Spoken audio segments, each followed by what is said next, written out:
there's not, there used to be able to. So today it is my pleasure to welcome Dr. Joe Kanter. He's going to be talking about the policy response of the New Orleans city to the opioids crisis. He's going to be drawing on his experiences when he was the director of the New Orleans Department of Health, though he's since moved on, is now the director of Region 1 for the state. So, right. Join me in welcoming Dr. Joe. Thank you, Dr. Stecker. It's really nice to be here. I haven't been in this room since I was an MPH student, a long time ago. So it was really good to be here. I'm a proud Tulane alum. I had the best of experiences when I was here, and it's nice to be able to chat with you a little bit. Are we Facebook streaming this? Yep. Yep. Mom, Dad, Marcy. Actually, my mom got kicked off Facebook. She had, when they went to two-factor authorization, she refused to give her cell phone number because she didn't trust Facebook. We all thought she was crazy, and now she was right and we're wrong because Vladimir Putin has all our So my mom's not watching, but maybe someone else is. I currently serve as the Administrator and Medical Director for Region 1 of the Office of Public Health. That's Orleans, Plaquemine, St. Bernard, Jefferson Parish. The Office of Public Health kind of breaks the state up into a number of regions, and that's how it's administered. Like Dr. Stecker mentioned previously, I ran the New Orleans Health Department and spent a number of years there as medical director and so forth. Can you not hear me? Would you like to speak up a little bit? Yeah. Please. Thank you. Okay. I'm going to try and not use the mic, and if anyone can't hear me, please interrupt me like you did. It's helpful. So what I had wanted to do a little bit today was talk about the opioid epidemic, but specifically about what has happened in terms of policy in Louisiana and in New Orleans. How we've kind of progressed in policy, the advancements that have taken place. And I wanted to give, kind of a behind the scenes account, a little if I could, share some stories about how certain policy initiatives got conceived, and more importantly, how they actually got implemented. And I have no financial interest to disclose to you. And I'd like this to be interactive. So if you have any questions or any comments, just feel free to raise your hand, and I'd like to have more of a conversational interaction if we can. So in academia, you're concerned about, in general, the pursuit of the truth. And that's a really good place to be because it's worthy and it's important, and you get at that by doing research, qualitative, quantitative, write papers, theses, hold a symposium, and you try and get at the right answer. In the world of policy, which is, unavoidably intertwined with politics and politicians, having the right answer isn't always enough. And you can just, turn on CNN any day of the week, and that's pretty obvious. Rarely is it ever enough. There are lots of good ideas out there. There are lots of right answers, and more often than not, they never see the light of day. They never get implemented. How the right idea gets translated into policy, how you convince people about it, how you bring partners on board to your side, how you actually implement it and make it successful is a whole nother thing. And it's really hard sometimes.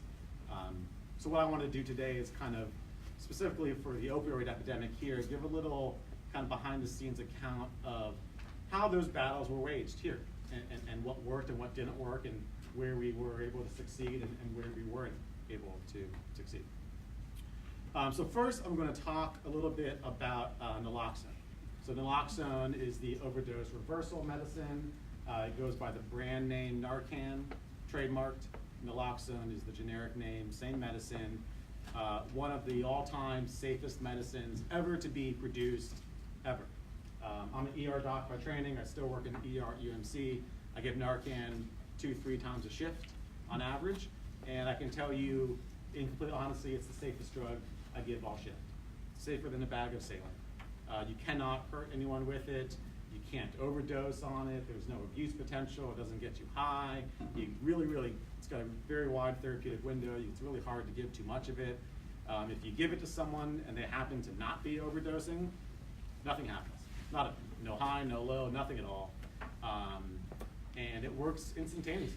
I mean, people that are overdosing, that get Narcan, overdose reversal within seconds, literally 2-3 seconds. It's really a miracle drug. And the best practice, the evidence-based best practice, is that anyone should be able to use it. It should be out in the community. You don't need a doctor's license to be able to use it or administer it. And we're getting pretty close to that now, but a couple years ago, we were very, very far from that. So I'm gonna go back to about the middle of 2015. We kind of know the opioid epidemic is getting out of control. It wasn't getting quite the media attention that it is now, wasn't getting quite the funding that it is now, but it was getting really, really, really bad. And it was difficult to be frank. It was very difficult to get people in the community and more in my line of work in City Hall to really care about it. What we know now is that it's a devastating epidemic. Let me give you I'm not going to dwell on the scope of the epidemic, but I'll give you my two most poignant stats that I always keep in mind.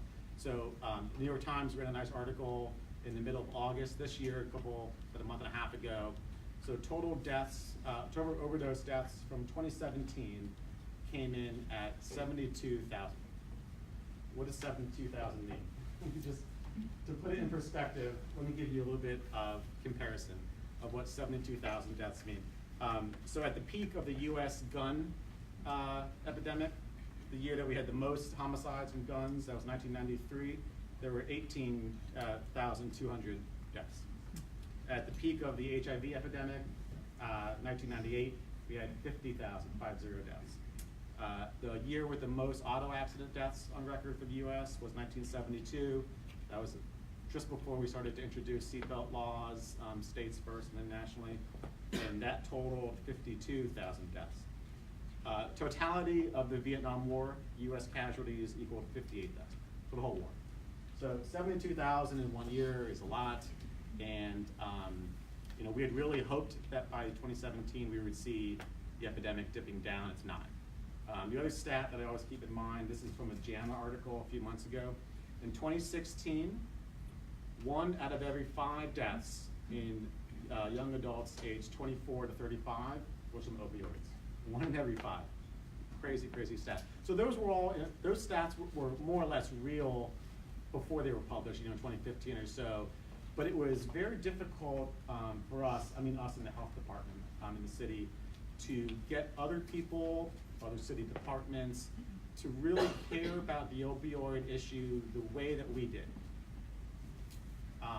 And there were things that we wanted to do, and the first thing on that list was to make Narcan a more pedestrian medicine.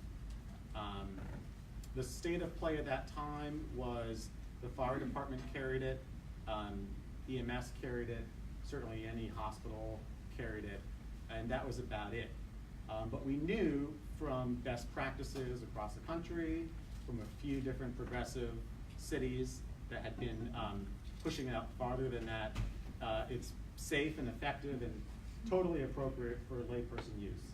You need like 10 minutes of training to be able to use it, to be able to learn how to recognize an overdose and administer it, and you can't hurt anyone with it. You really can't. The worst thing you can do is give yourself a paper cut trying to open a box. You cannot hurt anyone with it, even if you try. So that was a goal, but it was tough finding an audience in that. So we'll go forward a couple months, and now it's January of 2016, and we start hearing reports from paramedics and from ER docs and nurses across the city that we're seeing a spike in overdoses. Hey, what's going on?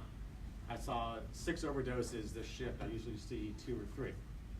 I picked up 12 guys yesterday and only pick up a couple. You hearing that anywhere else? So we went back, we asked the local ERs to pull numbers, and whereas we normally see about 50 overdoses in the city about a month, we were seeing 200, and it wasn't even through the month of January. So we knew something was up. What we know now is that when we see these episodic spikes in overdoses, it means that the supply on the street has changed. Fentanyl, which is a synthetic, it's like a synthetic cousin of heroin, but about 100 times more potent, is almost always mixed in with street heroin now, almost exclusively, and that did not used to be the case. A lot of cartels, what the DEA will tell you is that cartels in Mexico are getting powdered fentanyl shipped in from China, they're reconstituting it, and they can essentially dilute down heroin and make more product with it. But they're not diluting it down with like titration beaker. They're just kind of mixing it in batches. So what happens is you buy stuff on the street, you never really know how much fentanyl is in there, and when the strength changes, that's when we see spikes in overdoses, because people who inject daily and inject the same amount daily will inject what they believe to be the same amount. It'll actually be much stronger and overdose. So that's what happened in January of 2016, from what we know now. But back then, all we knew is that there was a big, big spike. So what do we do about that? So there's a saying, never let a good crisis go to waste. Rahm Emanuel, the mayor of Chicago, said that. I think Churchill might have said it initially. That's what we had in mind. So we had two goals in how we respond to that. First and foremost, we wanted to make an immediate impact. We wanted to do something that would stem the abrupt tide of overdoses. But secondly, we wanted to advance a public health initiative, an agenda that we had discussed previously and cared about that. So that's what we set about doing. So we wrote a standing order for Naloxone, making it effectively over the counter across Orleans Parish. Not technically over the counter because you still had to go ask the pharmacist for it, but no prescription necessary. We wrote that under my prescriptive authority. And we released that to the public in conjunction with a sharply worded public health advisory, big, bold, capital letters, alerting the public to a spike in overdoses, alerting the public that there's likely stronger heroin on the street now than people are used to. And we coupled that with a press release about both of those. And we coupled that with an FAQ sheet about that. And then we held 2 days of press conferences and interviews with the news, because we wanted to make a big splash and make headlines, both to make an effect in the short term, but also to send a message that this is an evidence-based practice, and this is what we think the way it should be from here on out. So that's the way that we did that. There's a great book. I just wanted to plug it at one point. In my talk, it's called The Public Health Crisis Survival Guide. It's by a doc named Josh Sharfstein, who used to run the state of Maryland Health Department, and he talks a lot about this kind of inside baseball, about how to make policy change. And one of the things he has like a whole chapter on is how to take a crisis and use it to advance an agenda that you have. The book just came out. It's a good read if anyone interested, but I wanted to make that plug. So that's what we did, and that's why we did. We didn't make that up on our own. It's not like we just discovered our blueprint for that. When the opportunity presented itself, when we saw this big spike in overdoses, we reached out to some people who had done this work before. So I reached out to the Baltimore City Health Department. So it used to be run by a doc named Lena Wen. She's also an ER doc. A couple weeks ago, she left that job. She got named as the new president for Planned Parenthood. But she was an early leader in this. She put Narcan on the streets of Baltimore before nearly any other city did, and she did it really well. So we didn't have to reinvent the wheel. We reached out to her and said, how did you guys do it? What did you think of? I would not have thought of doing all that stuff together, making sure I had a press release and an FAQ and do all these interviews. She had already done that, and she gave us some pointers. So the lesson that we learned is, very rarely in public health are you in a position where you have to invent things on your own. There's a lot of best practices out there, and there's no shame in asking for help. Looking to another place that has done it well, or maybe a place that tried to do it well, had some faults, and learn some lessons from that. So why did we have to do all that? Why was it that it was hard for us to find an audience that time in the opioid epidemic? It brings up some issues frankly around equity and the opioid epidemic that I wanted to talk a little bit about. It's unbelievable now given how much media attention the epidemic has gotten, but in the beginning of 2016, earlier in 2015, it was really hard for us, I'm talking us inside the New Orleans Health Department, to convince other colleagues in City Hall that this was an issue that we should not only care about, but that we should devote resources to. It's hard to find an audience for that. The perception among some people at that time was that the opioid epidemic was something that affects leafy white suburbs, in the Northeast or something, or the Rust Belt, rural Ohio, really suburban Ohio, stuff like that. That's kind of well-to-do white families that are really affected by it. That was the perception out there. 100% not true. 100% factually not true. Maybe perhaps that was more true years and years ago, but it's 100% not true, and the opioid epidemic does not discriminate. You talk to any paramedic, anyone that works in the ER, they'll tell you all walks of life, all races, all sexes, all socioeconomic patterns. There's a few groups that do needle exchange in New Orleans, and we'll talk a little bit more about that in a second. You talk to them, hey, what's your clientele like? Oh, it's everyone. No, it's gutter punks and it's soccer moms and everything in between. But that, a few years ago was not the perception. It was such an issue that some big names had to really make waves and address it. So I wanted to read a quote to you. So this is a quote by current Surgeon General Jerome Adams. Jerome Adams, by the way, is probably the brightest star in the Trump administration. He's tremendous. He's an anesthesiologist from Indiana. He used to be the health commissioner of Indiana. He's great. He's eloquent. He's smart. He's progressive. He's a wonderful Surgeon General. He really is. So his quote, this came out last year. I'll just read it verbatim because he says it very nicely. In 2016, Black and African American youth, ages 12 to 17, were more likely than whites to have used opioids in the past year. This data shows that we are moving in the wrong direction. It might be a precursor to even more opioid overdose fatalities in the Black community in coming years. We must all be vigilant and ensure that prevention messaging is reaching our young people. Communities also need to know that effective evidence-based treatments are available to treat opioid use disorder. Additionally, the Urban League of Chicago last year put out a white paper to address this issue. It's called Whitewashed, the African American Opioid Epidemic. And I'll quote to you their lead-in sentence.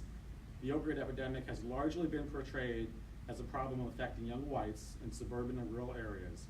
The prevailing narrative neglects how people of color have been profoundly impacted. And that undersells it because there's data that suggests in some circles use of color are more impacted, like the Surgeon General alluded to. So I think folks are kind of getting the message on that now, but it's taken a few years to get that. And we had to really work hard inside City Hall to convince people that the opioid epidemic was something that New Orleans should care about. Rightly so, a lot of the conversations in City Hall focus on what can we do to affect disadvantaged communities. I think that's the right frame of mind, but we had to convince people that this epidemic also affected those communities, contrary to what notions might have been. There's another aspect of equity in the opioid epidemic that we have to talk about also. And this has to do with how we, like as a society, respond to addiction. How we respond to addiction and substance use disorders. So, there's been an outpouring now of support for the opioid epidemic. Compassion, a lot of money. Congress just passed a multi-billion-dollar bill. Trump's going to sign it. I mean, tons and tons of resources coming down the pipeline now to address the opioid epidemic. Lots of discussion about how we need to approach it in a compassionate manner, how addiction is a disease, it's not criminality, and all those things are true. But in the height of the crack epidemic in the 80s, how do we respond? What do we do as a society? Put them in jail. Mandatory minimum sentences. Lock them up. Yeah, you're a criminal. Very, very different response, and it's not hard to extrapolate why that might have been. I mean, it was a different time, but the perception is that it was an inner city epidemic then, and then the perception, even though we know it's not true, is that it's a more kind of affluent, leafy issue now, and there's very high-profile, affluent families that are being affected by it. A few months ago, the son of the mayor of Nashville died from an opioid overdose. So it's not hard to think about why that is. Doesn't make it right. Really, really doesn't make it right, and makes a lot of people upset. We say, wait a minute, dude. Given all these resources now we're talking about compassion when 30 years ago that wasn't the case, and that's true. And it does not excuse what happened then. Doesn't mean that we shouldn't do the right thing now, but it's something that certainly needs to be addressed, and we should be learning from mistakes like that. So we'll talk a little bit about stigma of the opioid epidemic.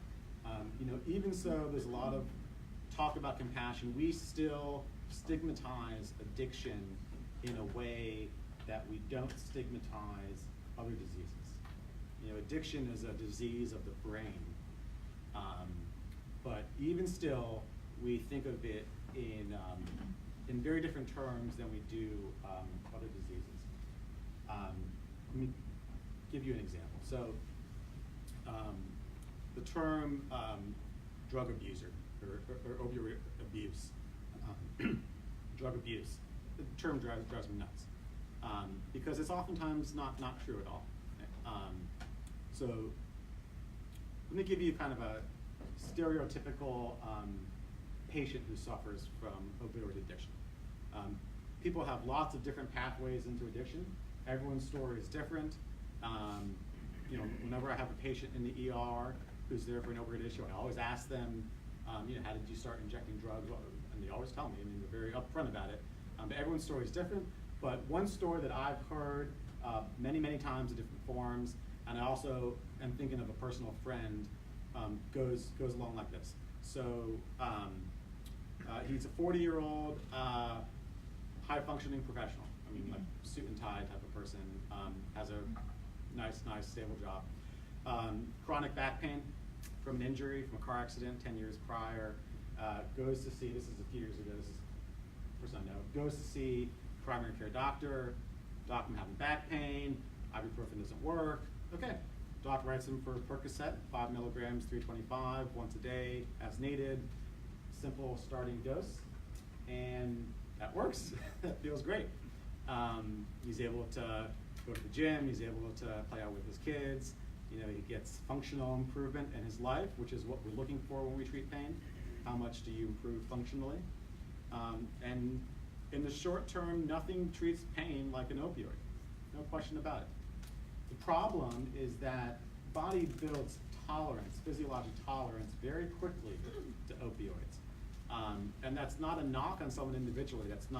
Doesn't mean that you're predisposed to addiction, doesn't mean that you have a family history. It just means that it's a physiologic phenomenon. Opioids get tolerance built up very quickly. So this guy takes 1 Percocet a day for about 5 or 6 weeks. the whole time, he's upregulating receptors. And now, 5-6 weeks in, it's not providing the same analgesic effect that it did. So he goes back to his doc, hey, it's not working the way it used to, I'm still kind of in pain, double the dose. So now he's taking 1 pill in the morning, 1 pill at night. And that works great for 5 or 6 weeks. Goes back to the doc, it's not working. So then they double the strength. So now he's taking 10 milligram pills twice a day. This pattern with opioids does not stop, and it's almost linear. Your body upgrades tolerance very, very quickly.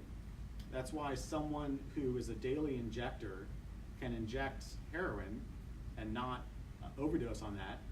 And if I did that or someone else did that, I would die instantly. I mean, your body upgrades receptors very quickly, and you build tolerance to it.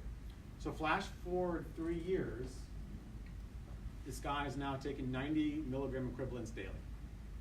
And that's been a linear pattern.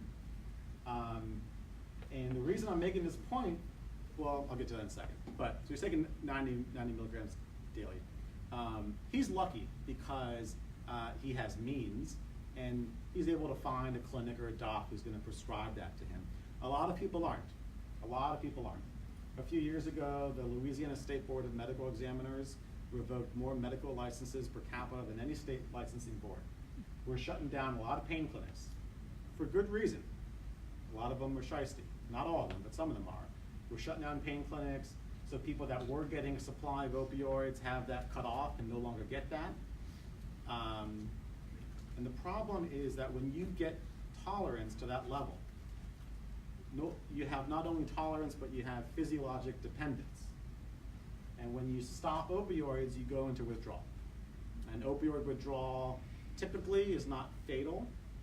Some type of withdrawals are, alcohol withdrawals can be fatal. Opioid withdrawal typically is not fatal, although it certainly feels that way. Agonizingly torturous, terrible, horrible, really, really, really bad. You stop cold turkey, you go into withdrawal. So we have people who have been prescribed opioids, increasing dosages, who have developed physiologic tolerance, now have physiologic dependence, and they've done that, a lot of people have done that by no fault of their own. All they were doing was following the damn doctor's orders, doing what their prescription said. They didn't abuse anything, but yet a lot of those folks have developed addictions. So that's, when we throw the word abuse around, it stigmatizes the disease of addiction in a way that's not fair, and it also, stigmatizes and it makes it less likely that individuals are going to get treatment. Dependence, physiologic dependence, means that if I stop taking the substance, I'm going to go into withdrawal. Addiction means I have that state, and now because it's a disease of the brain, I am engaging in self-sabotaging behavior. I'm doing criminal behavior, I'm stealing, I'm missing work, I'm a jerk to my friends. Those are signs of addiction. But it's a brain disease. People's brain is not functioning right. They're not thinking logically, but we sometimes expect them to. When someone has a broken leg, that organ is not working right, and so they walk weird with a limp, When someone has addiction, their brain is not working right. They're not thinking logically, but we still hold them to the same standard sometimes. I do listen to ER all the time. Patients that come in with opioid addiction are very challenging patients in the ER. Oftentimes they're not nice, abusive to the staff sometimes, and as a provider, it's very challenging to recognize that this is a manifestation of your disease, and you deserve empathy. We hold the disease of addiction different than other diseases in other ways too. I used to work in the homeless clinic that the city health department ran, so I provided primary care. And so let's say someone comes in and they've got diagnosed with high blood pressure for the first time, new hypertension diagnosis. Start them on a medicine, let's say put them on 10 milligrams of lisinopril, send them out. come back a couple months later, their blood pressure's not at goal. Do I throw up my hands and say, oh, you're done. Can't treat you. Can't be treated. No. Try something else. I up the medicine, I change the medicine, I try to counsel, I do other things. But a lot of times in addiction, if someone relapses, people will say, oh, you can't be fixed. You know, he wasn't strong enough, and I knew he wasn't gonna make it. But relapse is a normal, expected, and predictable part of recovery. And people that suffer from addiction, all types of addiction, you know, they're gonna be in recovery for their whole life. So let's try next. I want you to raise your hand if you have anyone in your life, friend, relative, anyone close in your life that has ever suffered from any type of addiction. Raise your hand. I want you to keep your hand up if they have ever relapsed. I saw one hand go down. You know, that's the disease of addiction. But we don't always recognize that, and we stigmatize it in ways that we don't. How did this play out in policy for us? It was really important to abolish the phrase drug abuse. We made it our personal goal to educate the mayor and city council at the time that addiction is a disease. It's not necessarily abuse, and we wanted the term opioid abuse, you know, to never see the light of day. So we went door to door. We met with the mayor's staff, the communication staff. We met with the city council members, and we gave that same pitch. And we got some good results. Yeah. So yeah. Yeah, I was just wondering if you could talk to how effective approaches to treating people with addiction kind of come forward and try to seek help, and if any limitations in that might also contribute to stigma. You mean the success rate, or? Yes. It's really hard and it's really frustrating, and success, quote unquote, for someone that's going into addiction treatment, or I guess the percentage chance that they're going to be abstinent is a very, very low percentage. And that's fine. You know, we have to recognize that going in. There are lots of diseases where the treatment success rate is low. Lots of cancers have really crappy treatment success rates, but we still give every shot of it. So the expectation that someone's going to go into treatment and be done, that's a fallacy for sure. And that said, it's very hard sometimes to get people to a place where they're ready to get treatment. You really can't force this on the people. That's one of the problems with drug courts right now. There's a lot of drug courts out there that are post-plea, and it kind of imposes addiction treatment almost as a penalty. And it's hard.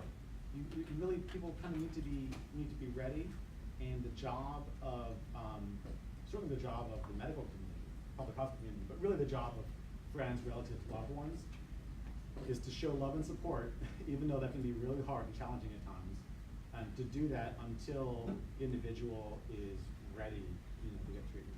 We get asked a lot, as we advocated to push Narcan into the community, you know, one of the common rebuttals to that is, well, aren't you just going to enable people? Aren't they just going to inject more, you know? And that's an absurd notion for two reasons. One, it's an absurd notion because that's not how we think about other stuff, you know? I drove to work today, put my seatbelt on.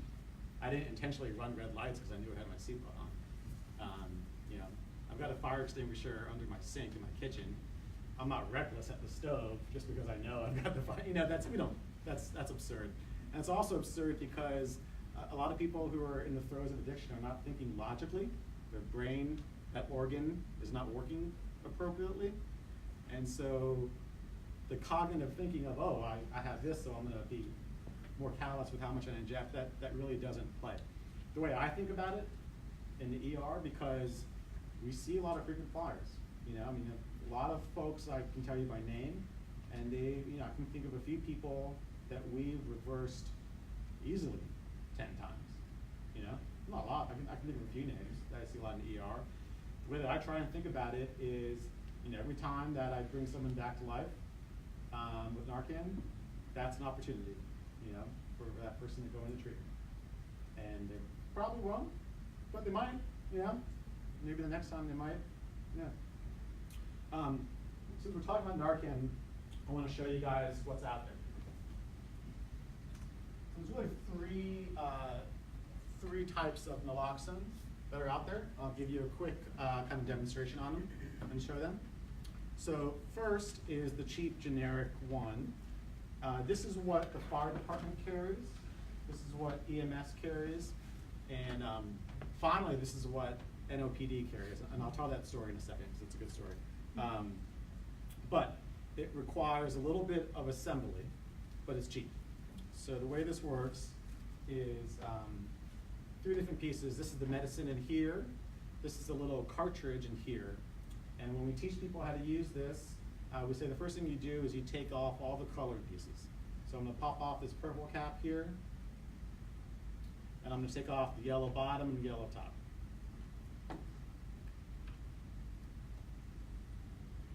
So now I got this, and now I'm going to screw the medicine into the little plastic cartridge. I'm not going to screw it in all the way because this actually has medicine, so I don't want to waste it. But so that's what it looks like there. Now I can take this, I can screw a needle onto here, and I can give it as an injection. I can hook it up to an IV just like that. A lot of the ones that we have in the hospital look just like that. Or what I can do is I can screw on this little plastic cone. This is called an MAD, a mucosal atomizer device. Screw on this little plastic cone, and now it's a nose spray. This mystifies it, and it goes up your nose. And we tell people to spray half in one nostril, half in the other nostril. There's no science behind that, just in case you have a big loogie clogging up one side and you'll get it on the other side. So this is what fire department uses. This is what EMS uses. And if you don't have insurance, you can buy this for about $35 a pop at a couple pharmacies in town. You can do it at the Walgreens that's inside of UMC Hospital. You can also do it at Crescent City Pharmacy that's on Simon Boulevard. $35. So, because this is America, the lovely people at Apt Pharmacy took that exact same medicine, put it in a really nice cartridge that looks like Flonase. That's really easy to use, takes no assembly, and up the price to $150. So, but Medicaid covers this. All 5 of the Medicaid plans cover this with a $3 copay, and that $3 copay will be waived by some pharmacies if the patient really can't pay it. So for anyone that has Medicaid, $3, this guy, really, really, really easy to use, super easy to use, and because of the standing order, which has now, by the way, been extended statewide, you don't need a prescription. Anybody can walk in. They don't need to show ID. Some pharmacists might ask for it, but the Walgreens at UMC is particularly good. You don't need to show an ID, and $3 with Medicaid. It's also worth pointing out that's a lot less volume, so you're not drowning the patient. Yeah, absolutely. You can't double the dosage. Yeah. You paramedic or? Excellent. Yep, I've seen patients take several of those. Yeah, that's the problem because a lot of fentanyl's out there now, so we're having to redose or re-redose. So I think in the coming years you'll see these prepackaged Narcans have even higher doses. Yeah, coming in. most we had was 12.4 milligrams, and it's really safe. Yeah, 2 weeks ago I had to give 18 milligrams in the ER. Yeah, we went back to them in the correction center and gave them more because he refused transport, Narcan oral. Yeah. The other thing that's out there is a really slick auto injector. So this is called Evzia. There. It's like an EpiPen that talks to you. So I'm going to show you how it works. This trainer contains no needle or drug. If you are ready to use, pull off red safety guard. Are we ready? If Okay. not to inject, place black end against outer thigh. All right. Then press firmly and hold in place for 5 seconds. So we'll use the good professor as a dummy. To inject, place 5, 4, 3, 2, 1. Pretty easy. Pretty easy. This traitor may be reused for training purposes. Only costs $3,000. I'm not kidding. $3,000 out of pocket is the list price. Some private insurances will cover it, but because Kaleo Pharmacy took so much flack for their pricing strategy on this, they have been more than happy to donate allotments to public good, and then to put out press releases saying that they did that. But we in the health department got a lot of these donated by the pharmacy, by the pharmaceutical company, and we in turn gave them out to harm reduction groups in town. So every now and then I see this come into the ER. Question about? Oh, no. Okay, so that's that. Yes. It reminds me of like a combination of an EpiPen and an AED. Yeah. Would there be any sort of push to place those in public facilities such as AEDs, how those are placed everywhere? Yeah, you're way ahead of the curve. That is the push right now, and the VA actually did that. The VA signed an order last week that they're going to include them in every AED station, in every VA hospital and clinic. We're trying to push the same thing for airports, for example, and public spaces. We've equipped the library, New Orleans Public Library. Every library has Narcan. I can talk about that in a second too. But yeah, it should be thought of just like an AED, and the skill set of how to recognize an overdose and how to give Narcan should just be like CPR. It should be as ubiquitous as that. So, we basically give Narcan out all over the city, there's a bunch of programs, but, like, transport rates from New Orleans and us for overdoses haven't changed, they're still going up. Yeah. And so, like, Narcan is a Band-Aid, but what do you think is like the actual, because Narcan people aren't gonna code, Oh, yeah. but No they're question. gonna code eventually. So then what's like the long-term approach? Yeah, Narcan does not treat your addiction. It reverses your overdose, and that's a distinction that we take some pains to make, particularly with policymakers. It doesn't treat your addiction; you're still addicted. Evidence-based treatment treats your addiction. So medication-assisted treatment, like Suboxone, like methadone, like naltrexone, Vivitrol, counseling therapy, those treat your addiction. Really, the role of Narcan in the big picture is to save someone's life, to allow for the opportunity for them to hopefully someday go into treatment. But I'm saying like at the heart of the issue, like you described as physicians. Yeah. So do you guys talk about, like, for your approach, what is your approach like fixing the physician problem? Because physicians are like the root issue, right? Oh, for prescribing? Yeah, like oh, the yeah. root issue. Like, Oh, yeah. What are you guys doing to address that? Yeah, great question. We physicians have fueled the opioid crisis, and a lot of policymakers don't understand the connection between prescription opioids and heroin. The case I gave is kind of a good illustration of that. So traditionally, Louisiana has led the nation in prescriptions, in opioid prescriptions. There were a couple years that we were number one, straight up. In 2012, there were 118 opioid prescriptions written in the state for every 100 residents. So that's way more than one bottle per person per year. Absurd. That has gone down, both statewide and nationally. So prescriptions per person peaked around 2010, 2011, and have gone down fairly significantly since then for a lot of reasons. Now we're talking about it. The issue is being covered in medical schools in ways that it wasn't when I was a medical student. When I was a medical student, we were taught that physicians typically undertreated pain, we ignored pain to the detriment of our patients, and that we should be treating pain as the fifth vital sign. What's your heart rate? What's your blood pressure? What's your temperature? Are you in pain scale of 1 to 10? And if it's not a 0, I can make it a 0. That's what we were taught, that we did a crappy job of recognizing pain. The result of that is that we flooded the market with opioids, because that's an easy way to treat someone's pain.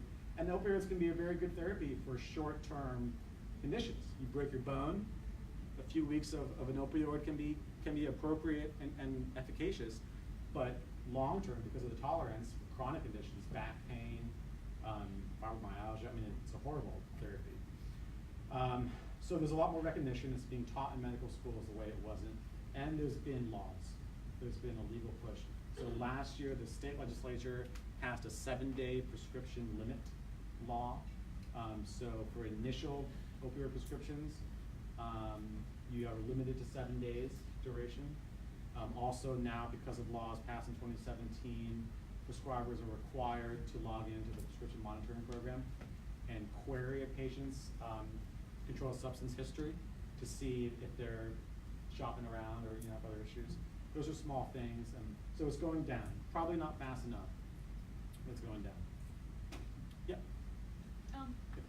So is there a push now to move to alternative ways to deal with chronic pain patients, such as physical therapy? Yeah. My dad was an osteopathic psychiatrist, Yeah. so that was kind of the route he tended to take with his chronic Yeah. pain patients. But I know that there's got to be problems with that. I don't think insurance covers it for very long, and then it's a lot more time consuming for patients than just taking a pill once a day. Does your dad still practice? He passed away a few years ago, unfortunately.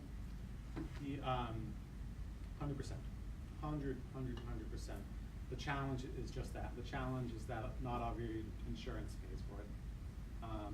I would much rather my patient try meditation, acupuncture, yoga, before an opioid for chronic pain. The challenge is that Medicaid doesn't cover it. Some nice private insurances do, but a lot don't. That's the problem. People will say, well, but there's no data for acupuncture, for example. And the answer to that is, well, we don't think it's harmful. And if it works for you, if it works for that patient, great. I mean, you've avoided opioids.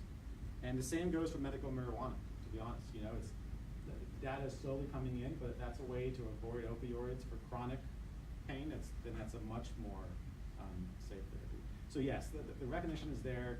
I think you'll still see it kind of poo-pooed by some old school docs who might be a little crusty on it, but all those are much, much safer than opioids. They might not work for everyone, but it's worth a try. If it works for your patient, better. The challenge now is to convince us, like society, to pay for that. Convince Medicaid to pay for it, to invest in it. Short of EMS or the cops, who's the typical person who's the most likely to be near someone who's overdosing? How do we make sure that these specific people know about Narcan, know how to use it, and have it in their pockets? Because that's the idea, right? That's the vice sense. That's an absolutely valid point. It's whoever is with that person, a roommate, a friend, a family member, like the closest loved person in their life, that's who has to have Narcan.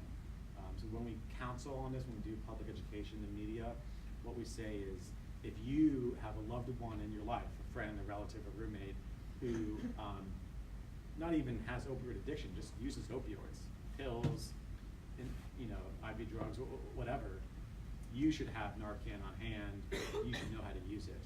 You can go get it without a prescription in a pharmacy. That's the messaging we do. So it's and in the hospital, when we're discharging patients who came in for an overdose, we really, really try to get them to call a friend to come in so that we can counsel the friend on that. Because it's you can't Narcan yourself once you've overdosed. It doesn't work like that. I can attest to that too. We had a grant on my EMS service. We got the 4 milligram nasal injectors, gave them out in packets with information on how to use them, treatment resources in our community, and we give them to a responsible party with people that they refuse transport after we mark them. And we would leave that with the friends and the family, whoever was there with them. That's great. Yeah. Let me talk about NOPD real quick, and then we'll go over here. They, for a good year and a half, we really, really wanted to get NOPD to carry and use Narcan. Clear best practice. Lots of police departments around the country doing it and doing it well. Hard here because NOPD has a lot on their plate. They're under a federal consent decree. They have a manpower shortage. They're under the gun for response times, and I'll tell you, Chief Harrison, the superintendent of NOPD, is a phenomenal police chief. He's really just a great person and a great police chief. And we talked to him a lot about this, but it was just organizationally was really hard because they had so many other things. They were reluctant to donate the staff time to train up on it. Anyway, we finally convinced them to do it as a pilot. So the plan was we were going to pilot it in the 8th district of NOPD. That's kind of downtown, French Quarter, and then a little bit in the 5th district that kind of goes out into Bywater, St. Cloud kind of area, with like a small handful of officers, and see how it goes. See how the officers' reaction was. That was the plan. So we did that, and we trained folks. We got EMS to help us to train folks. They had just this exact one here: no needles, can't hurt anyone, just a nose spray. And as fate would have it, there was an officer by the name of James Robertson. He's a 5th district officer who got trained. He was a rookie officer, got trained, and literally 2 hours later, on the same day, was driving down the street, heard some people screaming for help, pulled over, found someone overdosing, gave Narcan to him, saved the guy's life, called EMS, they came to the hospital, and the patient did quite well. So that was great.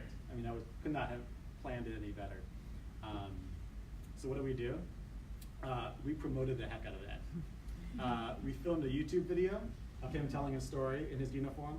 Put that on YouTube. It's up. It's still on YouTube now. It's on Facebook. If you Google James Robertson NOPD, you'll find 2 minutes of him telling exactly what happened. We put out a press release honoring him. We had we had an opioid task force with a lot of kind of heavy hitters come.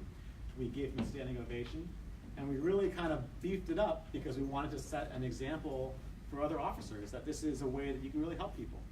And it really worked because very quickly we expanded that from a little pilot in one district to the entire force, and officers were asking for the training, and officers were coming to us and saying, listen, like, you know, I really do want to help people, and this seems to be a way to do it. And that was a success. So I share that as a way to, you know, as fate would have it, we were able to kind of take advantage of that, you know, to our benefit. Question over there? I have to run to class, but I work at NOSAP. Great. And I wonder, I mean, like you kind of alluded to, we see people from all walks of life like come in there. And my fear with, you know, like the solutions that people have to the opioid epidemic, alternative therapies, like, you know, like acupuncture, things like that, like how are you going to reach the more disadvantaged populations that have been plagued by this opioid epidemic? Maybe we just didn't see it before, but for so many years, I'm just a little bit worried that a lot of these solutions are not going to have them in mind because they haven't been seen. Yeah, very, very challenging. And you know, groups like Tristeria and NOSAP that do kind of on the street outreach have a really, really important role, and they've not always had a seat at the table.